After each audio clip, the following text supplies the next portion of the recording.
Welcome. Oh my goodness. Welcome to BA Chats Live. We are live right here in We the are BA live. Chat podcast studio. Oh my goodness. Can you believe it? I can believe it. This is On super Facebook. exciting. Are you looking at us? There we are, Oh, right there. Hello. Would you wait this way? Should I just blow kisses Somewhere off? over there, somewhere over there, wherever they are. Oh my goodness. Welcome to BA Chats. Usually just a podcast, but this evening we're live on Facebook with a visual. For the first time ever. Yes, and I should tell you before we get started, BA Chats exists for two big fatty reasons, and one of them is we believe that the testimony does mean, whether we believe it or not, it actually means. That's what it means. Do it again, God. So when we hear wonderful things that Jesus is doing today, when you read in the Word wonderful things that Jesus has done in the past, if you hear anything that Jesus has been involved in, and it's a story, a testimony, you can say with a clear conscience and from your heart, God, do that in my life. Do anything wonderful in my life. I'm wide open. What do you say? I say it. I say what you say. And so BA Chats is a chance to share beautiful testimonies to encourage all of us and lift us up and say, do it again, God. Yeah, and it's your invitation in to that, the same thing for you. And then the other reason that we exist, the other reason why we have BA Chats is that when you stop and you look around at Bethel, Atlanta, and you look at all of the people who come into our body, we have gold all around us. And there are so many fantastic people who have fantastic testimonies of what the Lord did in their life, how they got here, their born-again experience, their encounters with the Lord, and then what they're doing because of these encounters with the Lord. And it would be a shame.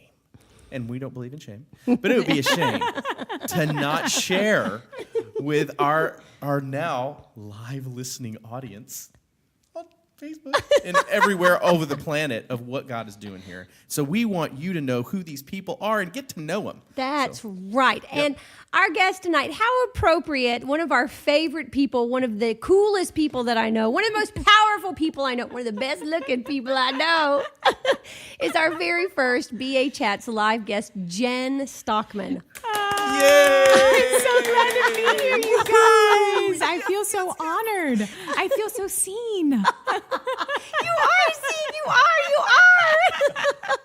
Now, Jenn, this is your third time on BA Chats. Yes. The first time with your man is super helpful. We got to Yes. know you. Yes. Second time talking about your book. Yes. Tell us just a little bit in case folks haven't heard that podcast about your book. Yes, so fun. So The War on Your Voice, break through lids that silence the sound of who and whose you are. It's out now, doing its thing. Go do well, little book.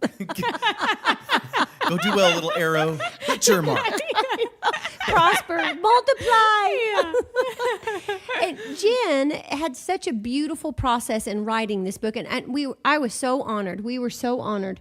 We actually got to walk with her while she was processing through and just doing what it takes to get something that God has put in you on the outside of you.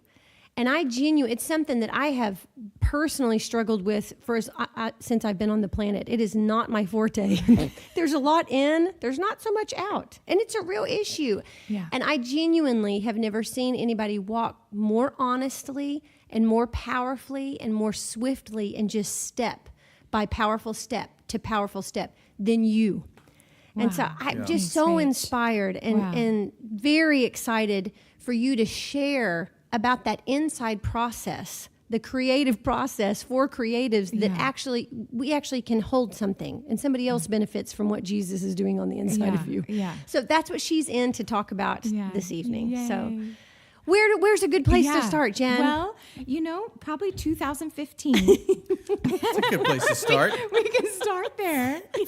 4 years ago. I always loved to write. So I would have dreams of someday I'm going to be an author. Someday I'm going to write books. Last podcast, we talked about, the dream of the book line and signing books and giving hugs and inspiring the world. And, it was just so magical up in the clouds and would make my heart beat faster, and just really loved writing for years of my life, even when I was a little girl.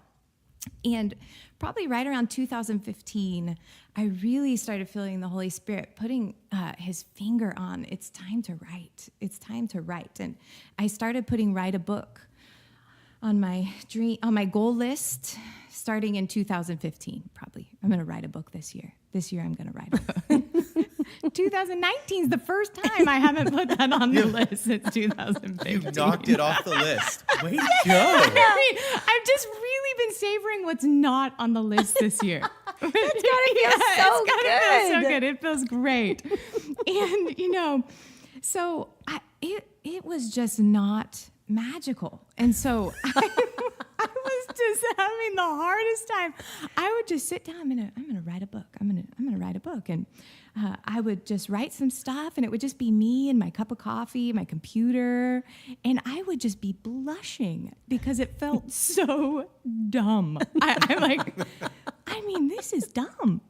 If I'm gonna write a book, I'm gonna write a dumb book because everything I just wrote, it just felt so dumb. I remember this part of your process and just laughing and enjoying it so much with you. I'm like, I know what you're talking about. You did so well. We just laughed. You're like, I wrote today and it was dumb. That's awesome.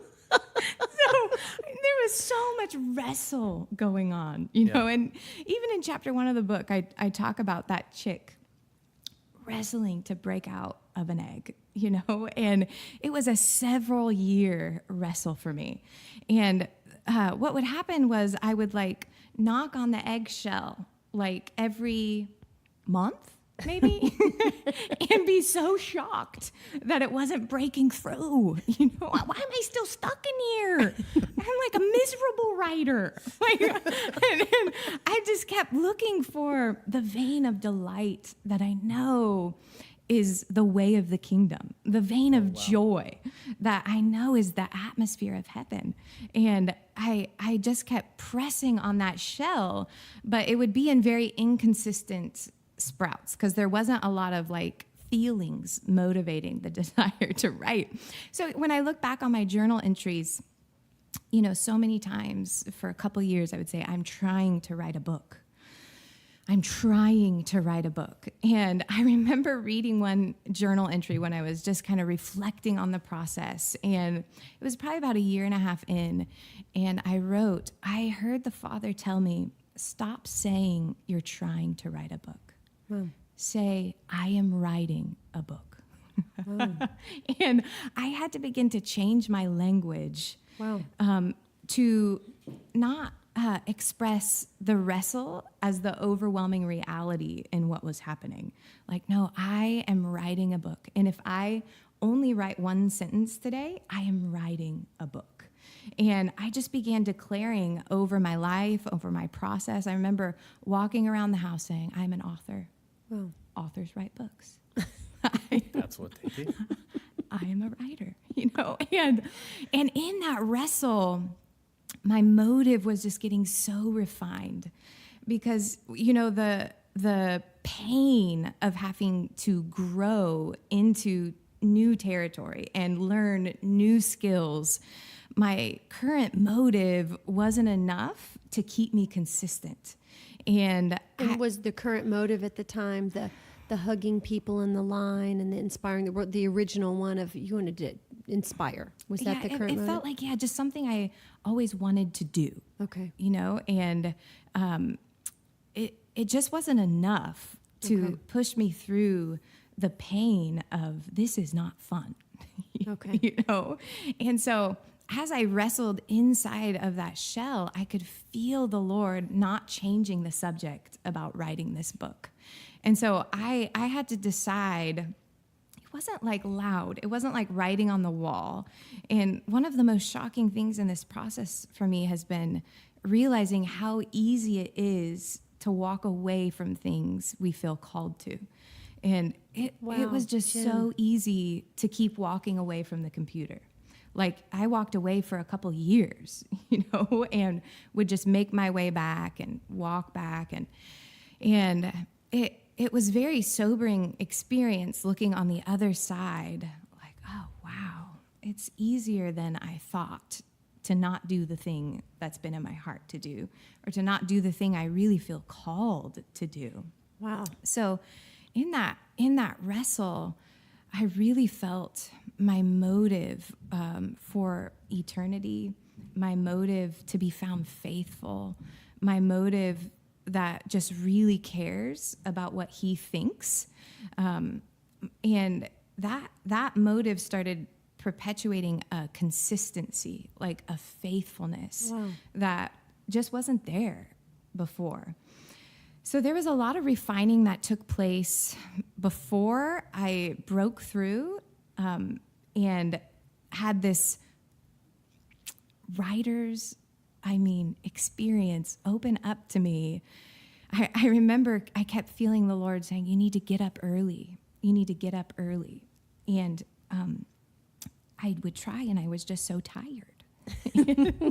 And I just kept bumping into all these I can'ts, which just felt like the restriction of that eggshell. Like, I can't do that. I felt like I was supposed to get up at 4 a.m. And I just kept feeling like I can't. I'm just so tired. I can't. And I remember seeing, this vision of myself, and I was just laying down in the dirt, and I felt plastered by the weight of the whole world and all my other responsibilities just pressing on my chest. And I just remember just feeling drenched in an I can't. And I see Jesus walk over to me and bend down in the dirt and just whisper in my ear, I have overcome the world.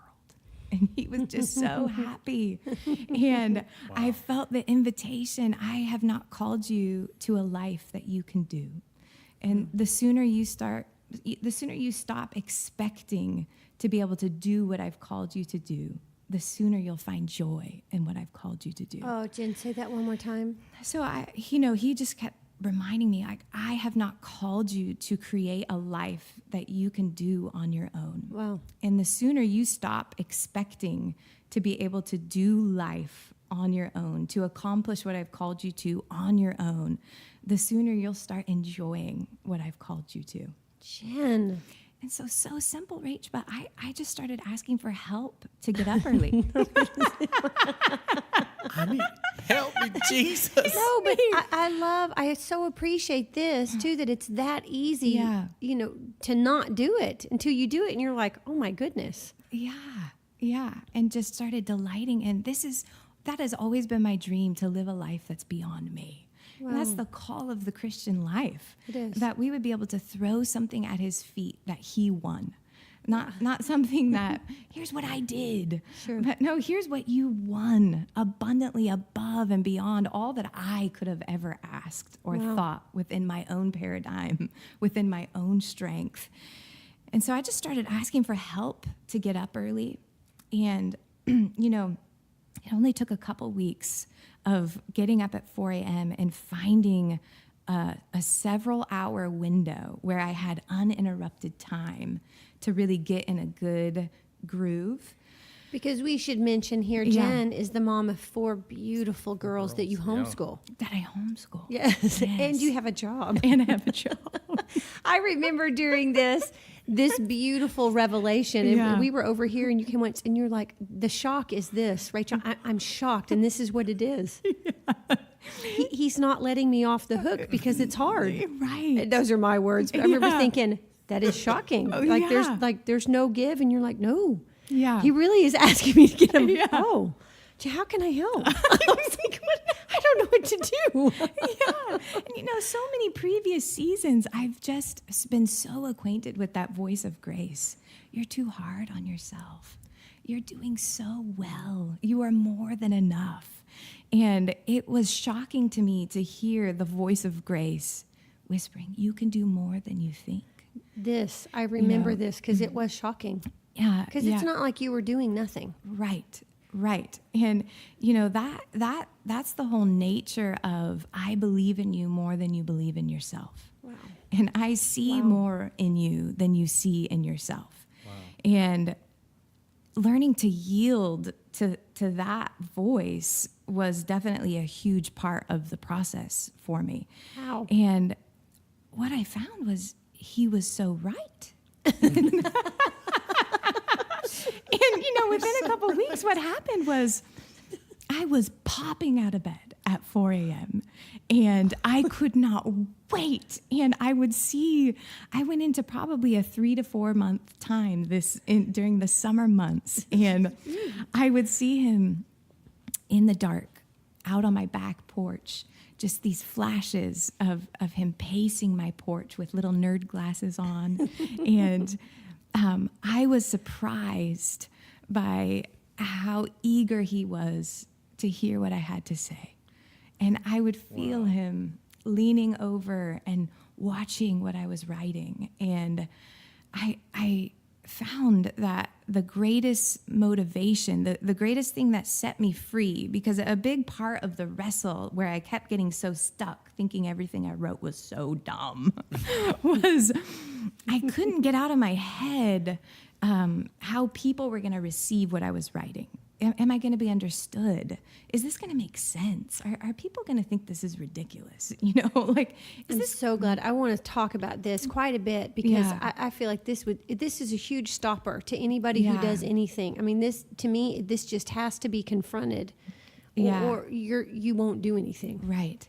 And it was there, and it was strong, and it was a couple years that I didn't know that was going on. Oh, sure. But I was constantly filtering people's opinions, people's thoughts.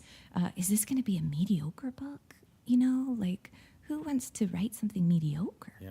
Sure. Like that fear of being average, the fear, all those fears that are really just not free inside of my mind were constantly bumping and putting lids on my ability to enjoy what I was designed to do.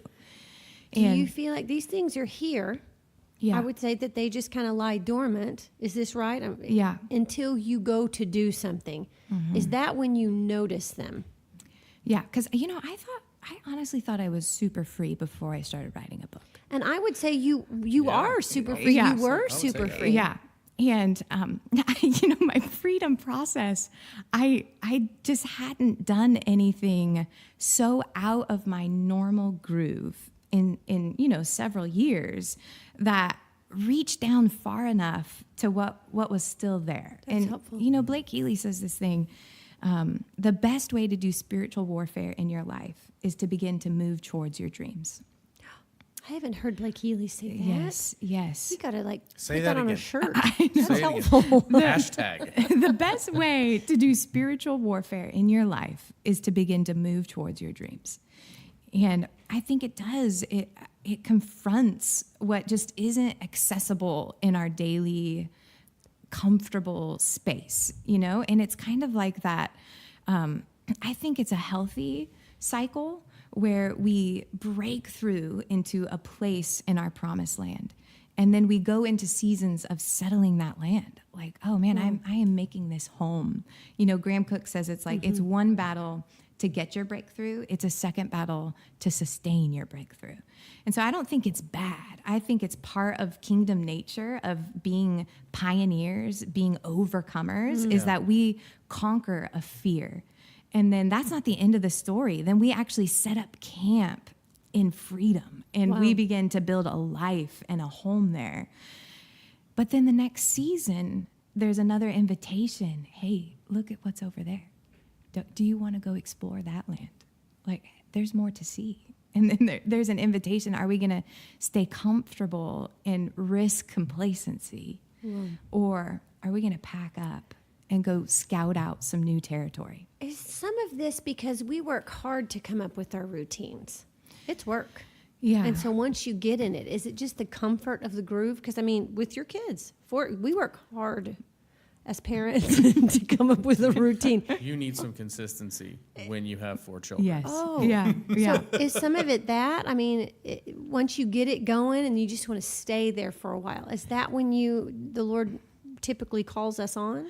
Yeah, and I think it's that, like, when we start to feel uncomfortable and we start to feel, man, I'm feeling a ton of pressure, like I'm no longer fitting in this season of my life. That's when, like, the egg has outgrown the shell.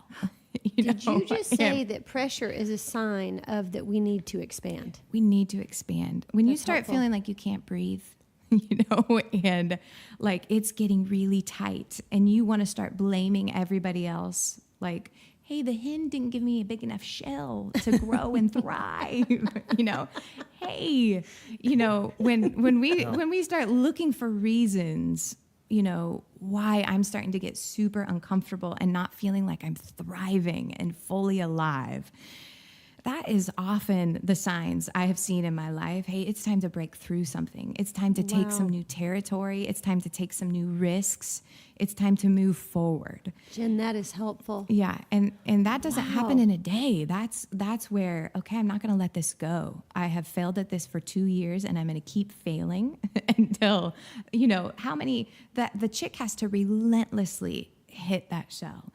It's days of diligent work. And every time it hits the shell and it doesn't break open, it's not wasted.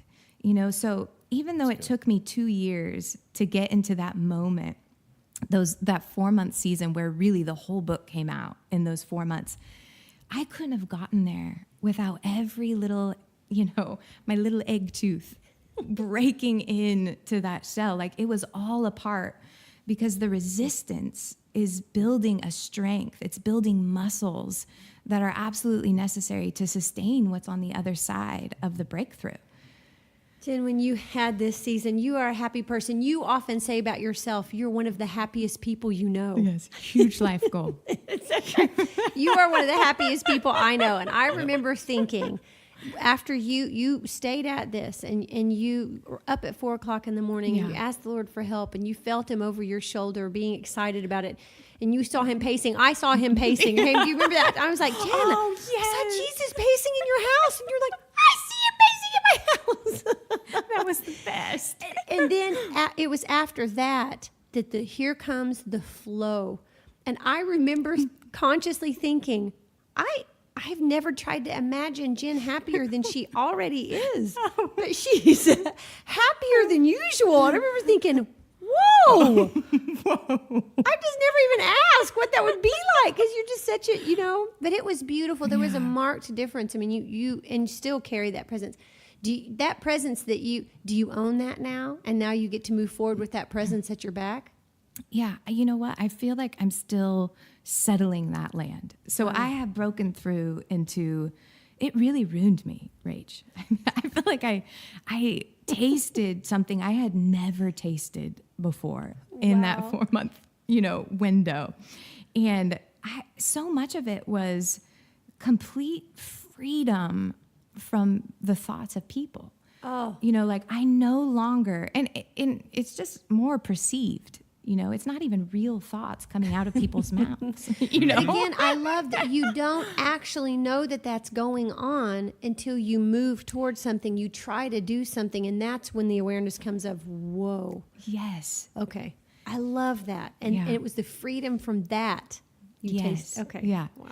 And, it was the freedom from any shame.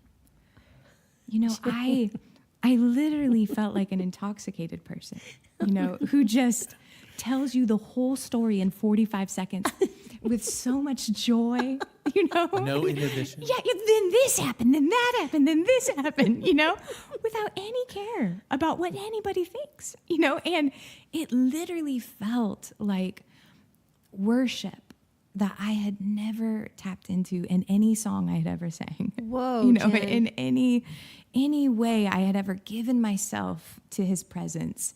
I felt like the writing became my worship, like, wow, this is what you designed me to do. Oh, and gosh. it was the motive that was moving me forward, and it opened up my creativity, like lids that had been, just sitting on top of just that freedom to enjoy doing what we're called to do. Yeah. It felt like with the shame gone and with the fear gone, with the insecurity gone, when it was literally, this is all for you. Look what you've done in my life. Look what you've done in me. Like I just spilled it all with so much joy. And, I felt a question for a whole generation welling up in my soul in that process. And it was, who are you without shame? Oh, Jenn. And I just feel like I want to shout, the blood of Jesus has made sure you will find out. Can you shout it? Do it again. Yeah, the Just do blood, shout. the blood of Jesus. Because, what I found was so much of my wrestle, even after that, 4 months of just bliss, was just not realizing how much of my thinking had been discipled by shame for so many years. Yeah.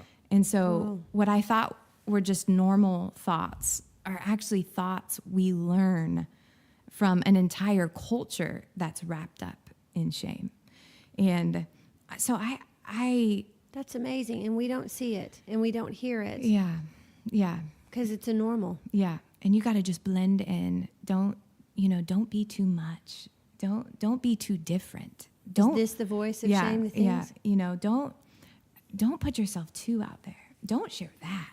No, like that's not acceptable to share those kind of stories. It's not acceptable to be that on fire for Jesus. Like just tone it down a few notches. I mean, that's not real fire when you look like that, Oh, wow. And just not realizing the message of shame is always there should be less of you.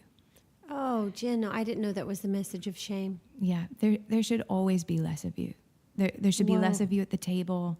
There should be less of you in that room. There should be less of you on this planet.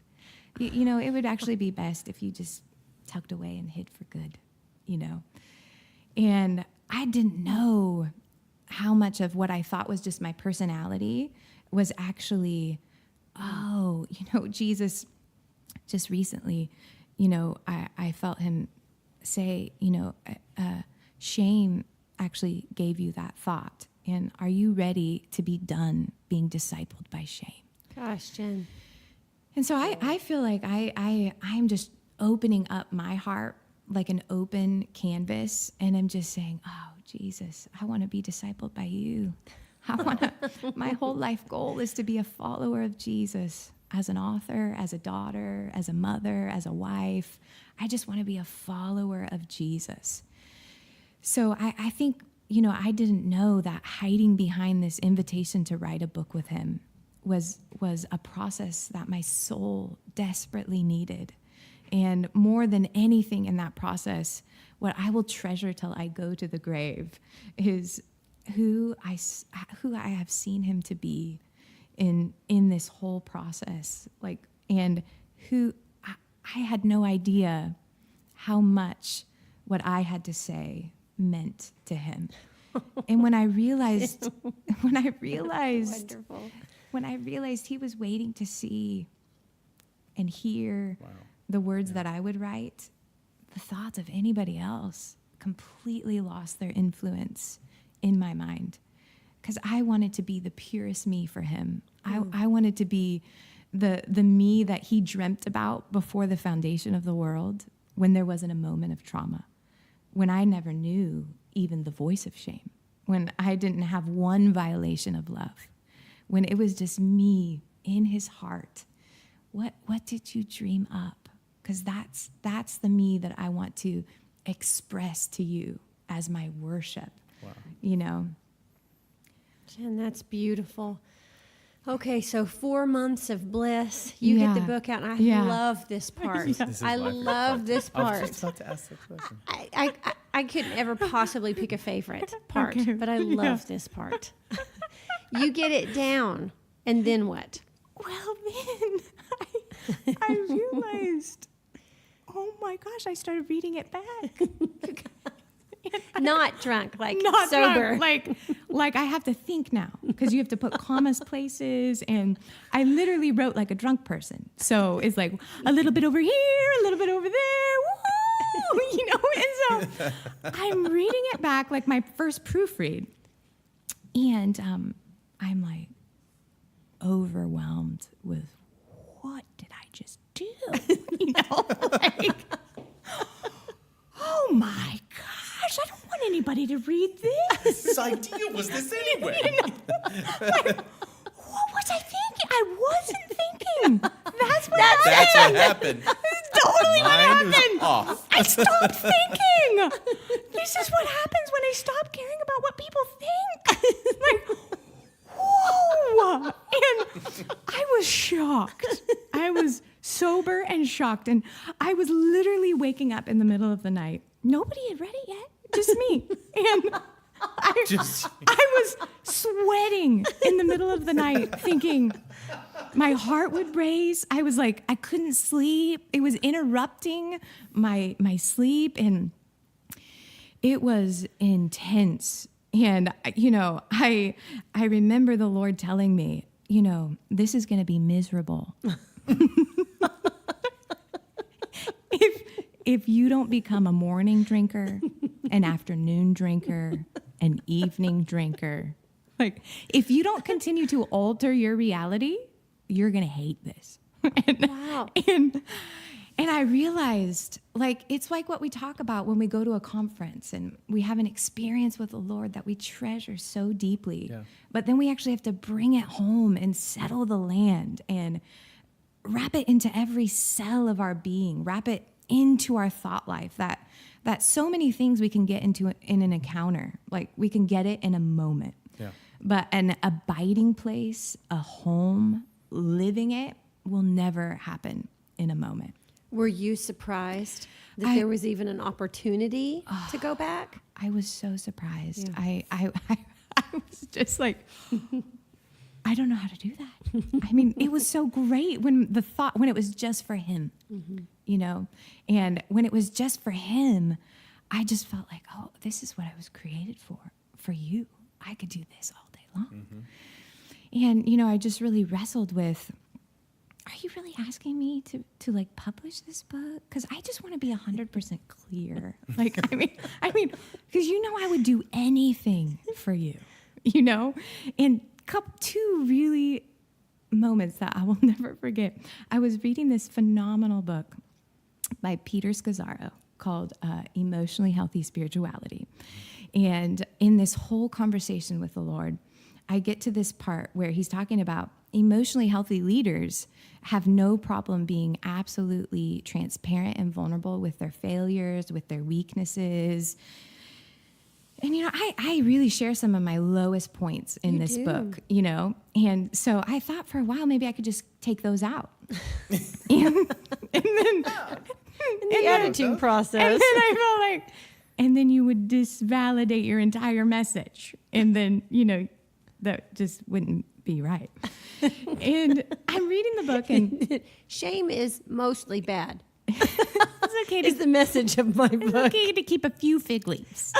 Everybody needs a few fig leaves. It's fine. Those won't harm you at all. Just live partly free. Right. So I'm reading this book, and he gives the example of David and how David was the most influential man.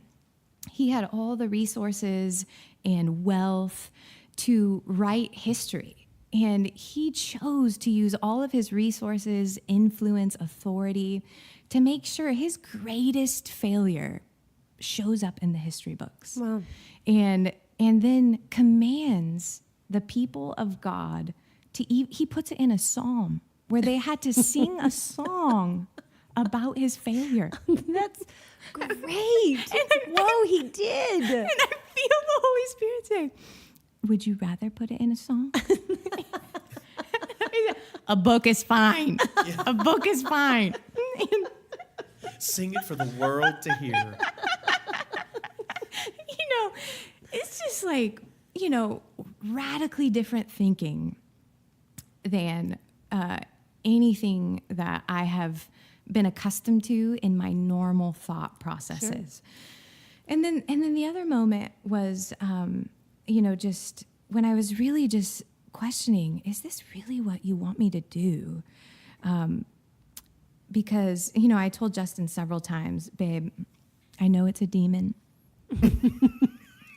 but I'm really having conversations about just deleting this book. You know, I'm thinking about doing what the demon says to do. I mean, I know they lie, but this lie Seems is really good. That would be a great song. I think I might do what you're trying to get me to do, devil. And so, I mean, I would be super serious, you know, and he would be like, babe, just the title of your book. It's called The War on Your Voice. Yeah. And then the story is, and then she never wrote it, you know, and then she buried her book. Like, and then that's the end of the story you want. And I'm like, if only I would have wrote a book like The Secret Life in Christ. You know, It's a different time. you know, your hidden prayer room. You know, like. So I'm just like wrestling with the Lord, and just I remember he sat me before this passage, you know, for several days in a row that says, you know, don't give what is holy to dogs, and don't throw your pearl before swine. They're going to trample you down. You know, they'll devour you. And I'm like sitting in front of the passage, like, this is what I'm trying to say. This is my one big pearl. I'm afraid of being destroyed. I'm afraid of what people will think, you know? And it feels like this is the advice you're giving, you know? Be reserved, you know, about who you throw who you are to, you know? You can hear the pig snorting. Yeah, and that word pearl, all in the same, like when you look into what the pearl, it all has to do with your message, like what your life has to say. And Which is how you define voice. which is how I define voice, really. And so I just sat before the passage for several days in a row and just waited to hear what he wanted to say. And after several days, I heard him say, I never threw my pearls, the pearl of greatest price, who I am. Because I did think this didn't work out great for you either, you know.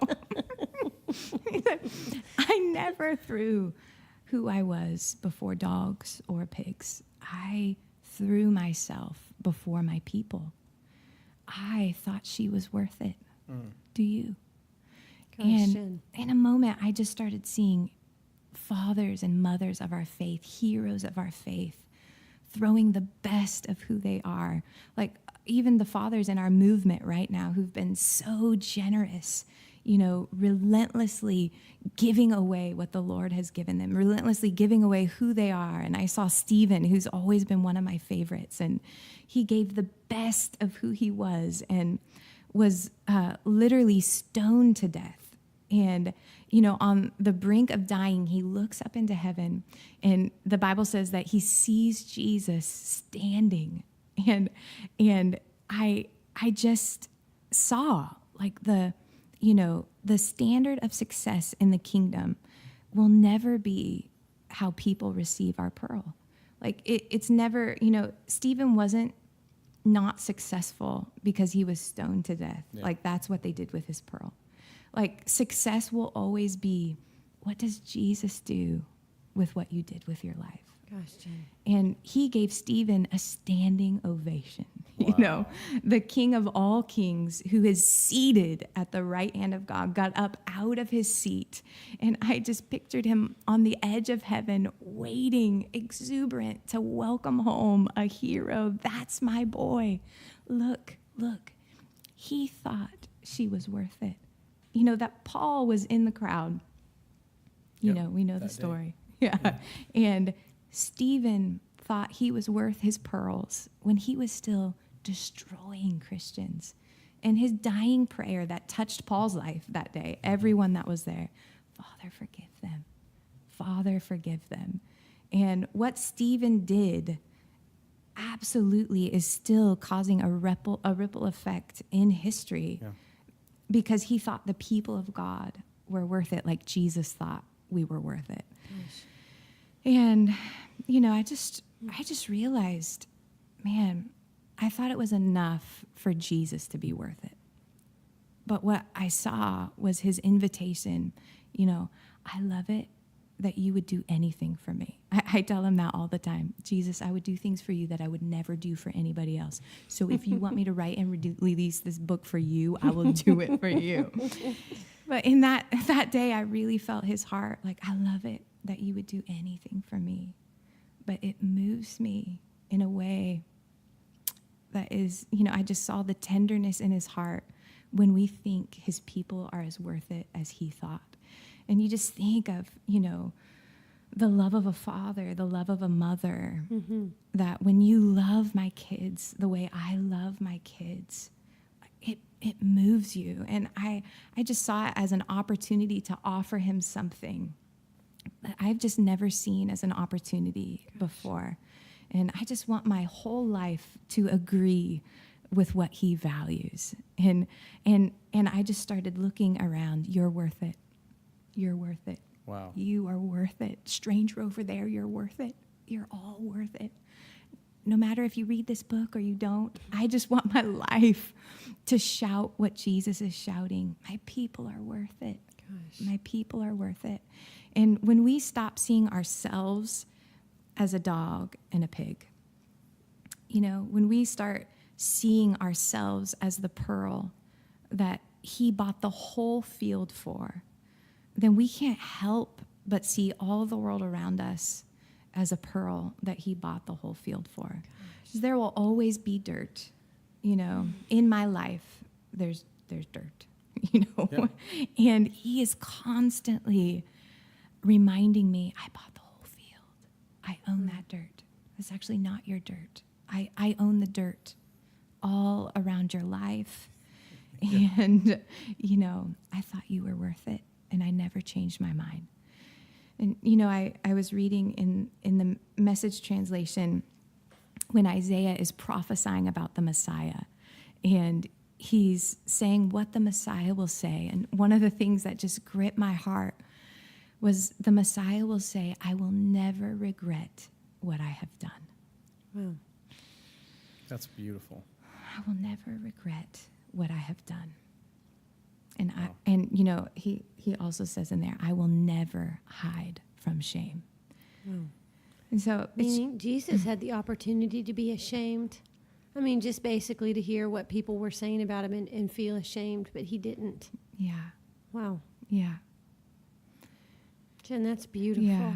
So beautiful. Yeah. So helpful. yeah, Well, What a- so, Yeah. go ahead, Well, I baby. was just going to say, what a process to go through, like to have a period of almost where it sounds like it's a dry season, and then all of a sudden, boom, you're in this, whirlwind of just riding up a storm and having a great time, and then come back to, oh, this will be out there, and then still have another process on the other side of it. yes, But it seems like the Lord is like giving you more revelation, understanding of His own heart, even in the midst of that process, so you could see, hey, actually, this is what the function of this book is going to do. yeah. Wow. Yeah. It's so good. Well, So grateful. let's talk about the editing process. Yes. Because this was another great one. How we doing on time? Okay, we got to quickly talk about, Okay, quick. because this is my favorite. This one to me, when you're going through this is when I started going, Jen, you've got to start telling people these things. People would they would have hope. There would be light at the end of their tunnel if they saw you walking through this. So editing. Yeah. So editing. So I gave it to Rach. You were one of them. I gave it to Yes. about 5 of my dearest friends, and the first goal was to give it to people who really loved and fiercely believed in me,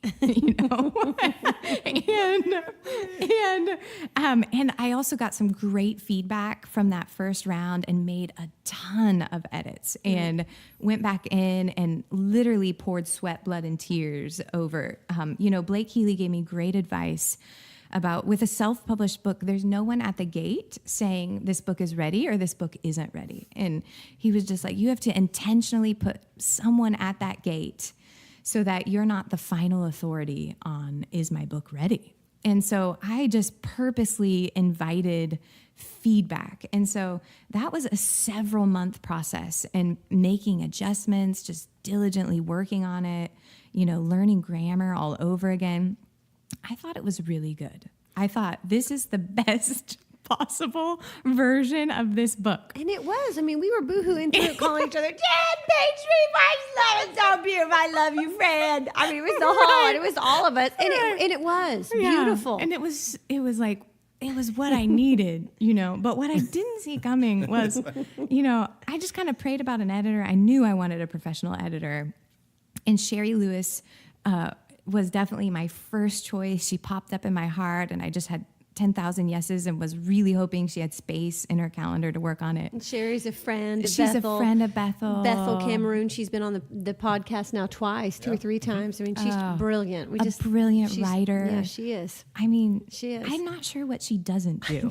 It's so true. Yeah. I don't know. The next time I have a baby, I might ask her to be a doula. I don't know. I'm sure she does it. If not, she can learn it real quick. Yeah. Like, wow. She's pretty wonderful. So I send the book to her just thinking I need a final set of eyes on the book. Just like a final grammatical look, just, periods and commas and things. And it really sent me into another several months of there were a lot of issues with my book. There were so many structural issues, and I would work on the first thing she said, and it would take a long time, and I would think, oh, this is done. This is great. I sent it back 3 more times. And I would get it back, and there's like, and every time I would know she's right. Like, this absolutely has to be addressed, and I had never seen it.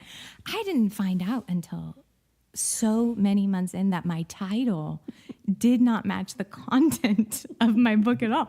She's like, writing in the notes, you don't mention your voice. It's like a side note throughout your whole book. Like I probably use the word voice like 10 times from chapter 1 to chapter 8. And I'm like, oh my gosh. She's right. She's so right. She's right about everything. And that was so much work. It felt like writing another book. I had to start at the beginning and weave a thread through the content that was just obviously missing. And, over 2018, I heard the Lord say, this is the year of patience. Mm-hmm. So through the whole process, I would see option A, option B, which one takes the most patience. I know I'm supposed to do it, and it would just constantly be navigating, knowing, okay, you said patience, so I'm going to take the slowest route because I know this is what we're doing this year. So it took so much time, but I read this quote in the process,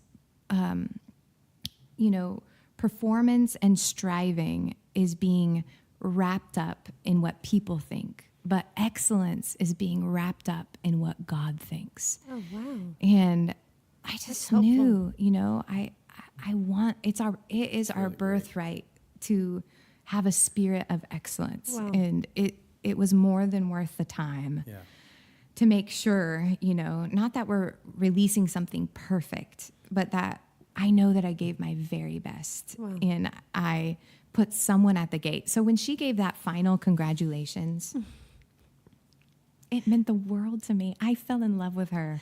Her care and attention over my work. I don't know if that's what's normal editors do because I've never had one, but I just felt so loved. It felt like she was caring for my work like it was her own. Wow. And Sherry wrote one of the forewords. Yes, right? She wrote one of the endorsements. Right. Yes. Yeah, it really touched my heart. And this one, please read this one. This one means the world to me. Did you, in that process of the editing, did you think again, I'm just going to scratch the whole thing? Oh, so many times. So many times. I just feel like that needs to be out there. People working on things. Yeah. That's a thought that comes up that is handleable. Yeah. You That's can a handle word it. you can have. Yeah. You can take it. Yeah. That just Wikipedia. comes up and that you can handle that. Absolutely. That you just face it. How do you face, forget it. I'm getting rid of all of it. Yeah. I think it's like that thought keeps giving us so much practice in navigating to a better spot, So it's like, my motto became, I do hard things well. Okay. You know, I do hard things well. I do hard things well. This is ridiculously hard, and I'm going to do this ridiculously well. Wow. And you know, I had to change a ton of my language because it felt again like I was bumping into I can'ts, and I just had to change my language. I can do this. I am doing this. Awesome. This is what I'm doing today. And Awesome. it became, you know, less about I have to finish by this day to I'm going to give my best to that today. Like I am going to work on this today. So you know, more than anything, what I realized was it confronted lids in me that need external motivation to get things done. And, Wow. you know, there's just proverbs about ants, how they don't need those bosses, you know? Yeah, they just get her done, huh? And just having, there's no way around those places of deficit, like those muscles that have been so lethargic for so long, having to begin little by little. I'm working this out today. I'm working this new thought out that I do hard things really well. I do hard things really well. I do hard things consistently. I'm not performing. I'm actually working with all my heart before the Lord, that He cares about this faithfulness, that this isn't about being perfect. This is about, I have a God who cares that I'm faithful in the little. And it's just upgrading one thought at a time, not like trying to tackle it all in one moment, but one thought at a time. This is what I'm doing. This is who I am. I'm a finisher. I'm a finisher. I'm going to finish this. Jenn Stockman, tell us quickly, how can we get hold of your book? It is on Amazon. Just type in The War on Your Voice and it pops right up. It's a beautiful book, a beautiful thanks, white cover with Rach. a crown of thorns. It's gorgeous. Yeah, it's beautiful. And her picture's on the back. Oh, who took that That's photo? a beautiful picture. Oh, best photographer ever. Author photo Rachel Kuntz. It's a shameless plug. Right there. Right there. That's right. I do author photographer. photos well. You do a wild amount of things well. It's true. That's very true. Like a wild amount. I appreciate that. Jen, thanks so much. I just bless you. Thank you for thank you, sharing that Rach. process. I've been so excited about this podcast. I'm envisioning, like I'm imagining and releasing intentionally that there's just ideas everywhere. Yeah, Just because yeah. we're made in the image of a creator. So Yeah. we've got creative ideas. There's no one on the planet that does not have creative, excellent ideas that would make culture better, that would make society better, that would be upgrade in thinking, upgrade in living. I mean, we're just made like that. So it's all of us. Yeah, absolutely. But then you look at how little comes out, and this speaks to the in between. Yeah. And I just bless it. I just bless it, and I believe in the Lord that in your testimony, that people are going to rise up and say, "Do it again, Father. I'm ready to tackle it. I'll Yeah, do that." yeah. I'm praying this Yeah. for me, actually. I'm ready to tackle this. Awesome. You know? Yeah. So thank you. I Yeah. appreciate you. It just feels very, very valuable. Thanks for It's tilling my up joy. the ground. So now, you really made it possible to where people can see an example and go, oh, okay, I can do that now. Yeah. Yeah, absolutely. It's this is realistic. This is normal. And now I can see that I can do it. So, Yeah. wow, you just set some people free, which is really great. Yeah. And I just love to leave everyone with one question. What if the Father is just waiting to see what you'll create? What will you write? What will you draw? What business idea will you manifest on the earth? Like, what if He is that happy Father waiting to hang up whatever you do on the fridge, like your Picasso, even if it looks ridiculous, you know? If it is dumb. And what if the fullness of everything you've ever dreamt for in living a fulfilled life is in His smile, in presenting this is what I did. I come from you, and this is what I did. You know? That's great. Yeah, it's our portion in living in the Father's house. It's just who He is. Wow. Bethel Atlanta Chats, Jenn Stockman again for just another helpful, profitable podcast. We love you, Jenn. Oh, we do. I feel so honored to be Thank here. you so much for coming to be with us. Yeah. Hey, and if you are listening out there and any of this is ministering to you, and we would love to hear your feedback. We have a great, just simple way to email us. It's BH. Is that right? bhchats@bethelatlanta.com. That's right. You can email us. We would love to hear your story and process and how this is ministering to you. So please do bhchats@bethelatlanta.com. You guys remember that Jesus loves you. And we love you too. Bye.